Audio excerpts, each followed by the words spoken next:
स्थानिक स्वराज्य संस्थेच्या निवडणुकीमध्ये अनेक घटना घडताना दिसून येत आहे.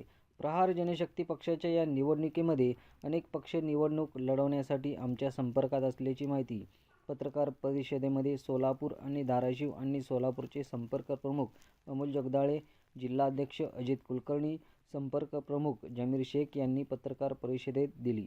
राष्ट्रवादी, अजित पवार गट, एमआयएम यांच्यासोबत भाजपा विरोधात लढण्यासाठी हे पक्ष सध्या बोलणी करत असल्याचीही माहिती देण्यात आली.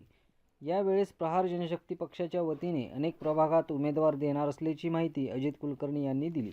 प्रहार जनशक्ती पक्षाच्या वतीने आदरणीय बच्चूभाऊंच्या आदेशाने महानगरपालिका पूर्ण महाराष्ट्रात लढवली, त्याबरोबर सोलापूर सुद्धा महानगरपालिका लढवण्याचे ठरवलेले आहे. प्रभाग क्रमांक 21 असेल, 20, 21 असेल, 14, 8 आणि 15 काही प्रभागांना टार्गेट केलेले 8 ते 10 आम्ही लढवणे ठरवलेलं आहे. काही पक्ष आहेत, काही पक्ष म्हणण्यापेक्षा अजितदादा गटांचे कडनं आम्हाला बोलवण्यात आलं आणि शरद पवार साहेबांच्या पक्षातून सुद्धा बोलवण्यात आलं आणि आम्ही सुद्धा 1-2 पक्षांकडे म्हणजे गेलो होतो, जेणेकरून की बाबा आपण एक चर्चा करावी म्हणून. तर मैत्री लढत करण्याचा जो विषय आहे तो आलेला आहे. त्या स्थानिक नेत्यांवर आमची चर्चा केली आहे आणि ते पण स्थानिक नेत्यांवर चर्चा झाली असताना वरिष्ठांना, पक्षांच्या वरिष्ठांना किंवा पक्षप्रमुखांना, प्रदेशाध्यक्षांना चर्चा करून सांगितलेले. मी सुद्धा आज संध्याकाळी किंवा उद्या संध्याकाळपर्यंत आमचे वरिष्ठ असतील, अमोल जगदाळे असतील संपर्क प्रमुख, हे आदरणीय आमचे बच्चूभाऊंना म्हणजे इथला जो काही आढावा आम्ही ठरवल तो आढावा जो आहे तो पक्षप्रमुखांपर्यंत पोहोचवतील आणि तिथून जे काही निर्णय होईल त्याच्यानंतर आपण प्रहार जनशक्ती पक्षाच्या वतीने सोलापूर महानगरपालिका आपण केलेलं काम, आंदोलन वगैरे लोकांना किती पोहोचलो, अनेक जे काही आपण ह्याचे कामं केलेले आहेत, समाज उपयोगी कामं केलेले आहेत, तर कुठपर्यंत आपण हे लोकांपर्यंत पोहोचलेलं ना, आपण काय करू शकतो, लोक आपल्याला बाबा महानगरपालिकेच्या ह्याच्यामध्ये आपल्याला स्वीकारतील किंवा अशी आम्ही सोलापूरकरांकडून मी बाळगतो. आणि आमचे संपर्क प्रमुख जमीर भाई शेख यांच्याकडे सुद्धा काही पक्षांचे निरोप आले आहेत. बाकीचं काय असतील ते खुलासा जमीर शेख करतील. एकीकडे महानगरपालिकेच्या निवडणुकीत सर्वच पक्ष या ठिकाणी ज्यांना शेड्यू ठोकत असताना प्रहार आता यांच्या सोबत आता जे ना 2 हात करण्यासाठी तयार आहे. आपण बघत असाल की गेल्या 50-60 वर्षापासून महानगरपालिका अस्तित्वात आल्यानंतर आज अवस्था सोलापूर शहराची खेड्यापेक्षाही खराब आहे. सर्वच पक्ष म्हणतात, काँग्रेस असेल, भाजप असेल, शिवसेना असेल, ते सांगतात की आम्ही खूप विकास केला.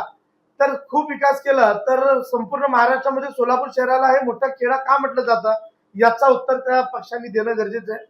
अनेक ठिकाणी आपण बघितलंय की आज सुद्धा चांगले दिवाबत्तीने रस्ते नाहीये, पिण्याची पाण्याची व्यवस्था नाहीये आणि अशा परिस्थितीमध्ये सामान्य प्रश्न दिवसेंदिवस वाढत चाललेले आहेत आणि याच्याकडे मात्र कोणी लक्ष देत नाहीये. तर याच्यासाठी प्रहार निवडणूक लढवणार आहे. प्रहारचे 7-8 प्रभाग आम्ही टार्गेट करून त्या चांगल्या पद्धतीने कसं लढून जिंकता येईल ते आम्ही प्रयत्न करणार आहे. आणि या माध्यमातून सांगतो की अनेक पक्षाकडून जसे की एमआयएम बरोबर सुद्धा काही आमची चर्चा चालू आहे, राष्ट्रवादी, दोन्ही राष्ट्रवादीवर चर्चा चालू आहे, काँग्रेसची काही पदाधिकाऱ्यांबरोबर चर्चा चालू आहे, समाजवादी पार्टीचे काही लोक भेटून गेले. तर आम्हाला एवढंच म्हणायचंय की जो शहराचा विकास करेल, शहराच्या सामान्य लोकांचा जो प्रश्न मार्गी लावल, त्यांच्याबरोबर एकतरी आम्ही जाऊ, नाहीतर आम्ही स्वतंत्र लढण्याचा विचार करतोय. आणि बऱ्याच ठिकाणी आमचा आता वंचित बरोबर पण चर्चा चालू आहे की वंचित, एमआयएम आणि प्रहार अशी एक चर्चा काही लोक घडवत आहेत. आमच्यापर्यंत काही निरोप आलेले आहेत. तर तशा पद्धतीचा निरोप जर समजा तिघांचा एकमत झाला तर त्याही पद्धतीने पुढे. जसं तर अजितदादा गटाचे जे राष्ट्रवादी काँग्रेस आहे त्यांचाही काही म्हणजे निरोप आहे, ते म्हणतात की आमच्यासोबत येऊन लढा. तर आता कसं आहे, भाजप सोडून इतर कुठल्याही पक्षाबरोबर आम्ही युती करून आघाडी करून लढण्यासाठी तयार आहोत. कधी सोडली साथ धरली, कधी होती भाजप बरोबर नाहीच, धरली कधी होती. चुकीचं आहे. बघा, आम्ही तुम्हाला अजून एकदा मी सांगतो, आम्ही भाजप सोबत कधीच नव्हतो. आम्ही एकनाथ शिंदे साहेबांना एक चांगले व्यक्ती म्हणून बच्चूभाऊ त्यांच्या सोबत गेलो होतो. भाजप सोबत आम्ही कधीच गेलो नाही, कधीच जाणार. एकनाथ शिंदे साहेबांनी जे काही दिव्यांग मंत्रालय देतो म्हटल्यानंतर बच्चूभाऊंनी एकनाथ शिंदे साहेबांबरोबर गेलेलं आहे. आता तुम्ही ते फ्लॅशबॅक मध्ये गेलं की ते देवेंद्र फडणवीसांनी फोन केला, हे ते या गोष्टी वेगळ्या आहेत. पण एकनाथ शिंदे साहेबांबरोबर आम्ही होतो कायमचे. आणि भविष्यात जर एकनाथ शिंदे साहेबांनी जर आम्हाला बोलवलं तर एकनाथ शिंदे साहेबांबरोबर राहू, पण बीजेपी बरोबर नाही. कारण दिव्यांग मंत्रालय मंजूर करणारा एकमेव माणूस महाराष्ट्रातला त्यावेळेस मुख्यमंत्री होते साहेब एकनाथ शिंदे साहेब. भाऊंना शब्द दिला होता आणि दिव्यांगांसाठी बच्चूभाऊ त्यांच्याबरोबर गेलेले होते. कधी युती होणार नाही, बिना लग्नाचे राहू पण ती युती करणार नाही.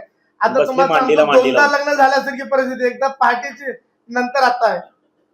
मांडीला मांडी लावून याचंही बसलेत ना. उत्तर मिळणं गरजेचं आहे ना.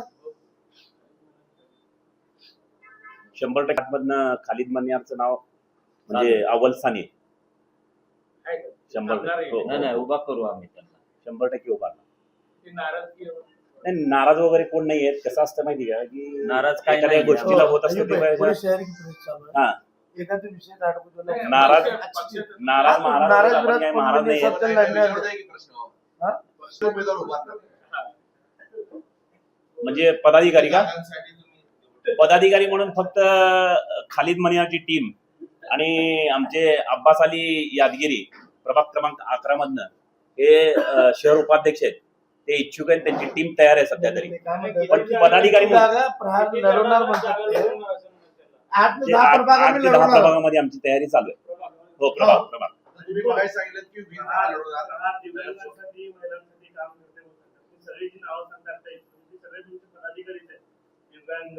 प्रथम रेफर राहील. महिला तर 2 आहेतच, 2 महिला आणि 2 जेंट्स. इथे शासनाचाच नियम आहे. तर त्याच्यामध्ये आमच्या दिव्यांगामध्ये पण पहिल्यांदा रेफर. जर आमचा दिव्यांग जर एखाद्या ठिकाणी उभा राहत असेल ना, आम्ही तिथे जर असेल समजा, तर आम्ही बॅकला जाऊ, पण दिव्यांगाला चान्स देऊ. दिव्यांग असतं, तृतीयपंथी असेल, त्यांना सुद्धा आम्ही सन्मानाने ज्यांना तिकीट द्यायला तयार आहोत. तयार आहे. दिव्यांग नाही तर तृतीयपंथी सुद्धा आले तर आम्ही त्यांना द्यायला तयार आहे सन्मानाने.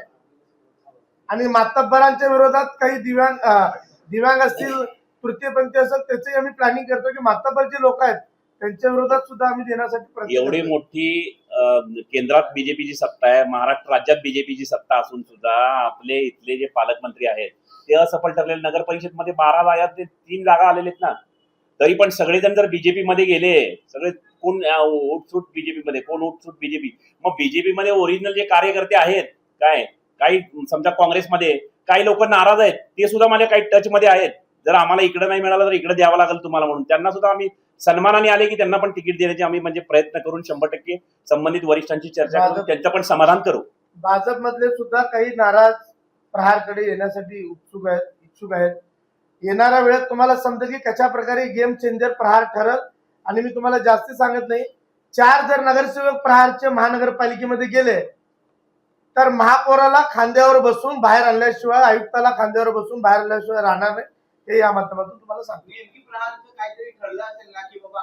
तुमच्या मागण्या काय नाही, आहेत? आम्ही एकच विचार केलाय, जनसामान्यांचं काम जो पक्ष करल आम्ही आतापर्यंत तेच केलेलं आहे. जवळजवळ यासाठी प्रहार जनशक्ती पक्षाचे सर्व टीमवर अनेक गुन्हे दाखल झाले. सगळे पत्रकारांना माहिती आहेत. तुम्हीच अनेक चांगल्या बातम्या केलेल्या आहेत.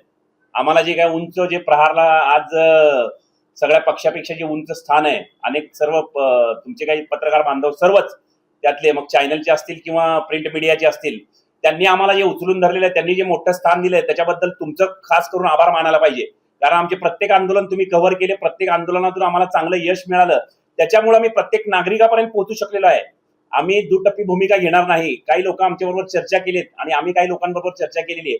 त्यातून काय निष्पन्न होणार आहे हे काय आज उद्यामध्ये, ज्या 30 तारखेपर्यंत फायनल आहे, 30 तारखेपर्यंत तुम्हाला आज ते कळून. अजून एक आपण रीतसर प्रेस मीट घेऊया आणि त्यामध्ये तुम्हाला म्हणजे सगळंच साफ होऊन जाईल. बाबा मिस्त्री संपर्कात आहे आणि माजी नगरसेवक सुद्धा संपर्कात आहे. येणाऱ्या काळात तुम्हाला समजेल की कशा पद्धतीने त्यांना प्रहार लढल. चांगल्या पद्धतीने जे चांगले उमेदवार, मजबूत उमेदवार देण्यासाठी, निवडून येईल अशा पद्धतीचे उमेदवार देण्यासाठी मी प्रयत्न करत आहोत. माहितीच ना, आता मध्यंतरी मोर्चाला मध्ये होतच संपर्कात आहेत ना. मग आता निवडणूक लढवण्यासाठी, भाई ऐका ना, मी तुम्हाला सांगतो ऐका, निवडणूक लढवण्यासाठी आता सध्या वातावरण असं खराब झालंय की आता कोण कुठं कधी जाईल काय करत सांगता येत नाही. आता ह्यात तुम्ही जर समजा अशा प्रकारचे प्रश्न विचारत असाल, आता लढणार कोण आहे? आता एबी फॉर्म घेऊन उभं राहिलेला माणूस उद्या सकाळी दुसऱ्या एबी फॉर्म वर निवडणूक लढत, हे सांगता येत नाहीये. खरं तर तुम्हाला सांगतो, जनतेने आता ठरवलं पाहिजे. जे लोक पक्षांतर करतात, जे लोक पक्षाची इमानदारी ठेवतात, ते जनतेची काय इमानदारी ठेवणार? माझ्या ऐकण्यात आलं की बाबा 1400 लोक बीजेपी कडून इच्छुक आहेत.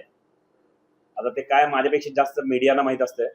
मीडियावाल्यांनी याचा म्हणजे विचार केला पाहिजे की बाबा 106 26 प्रभाग 106 नगरसेवक काय असेल. तर मला सांगा 102 नगरसेवक.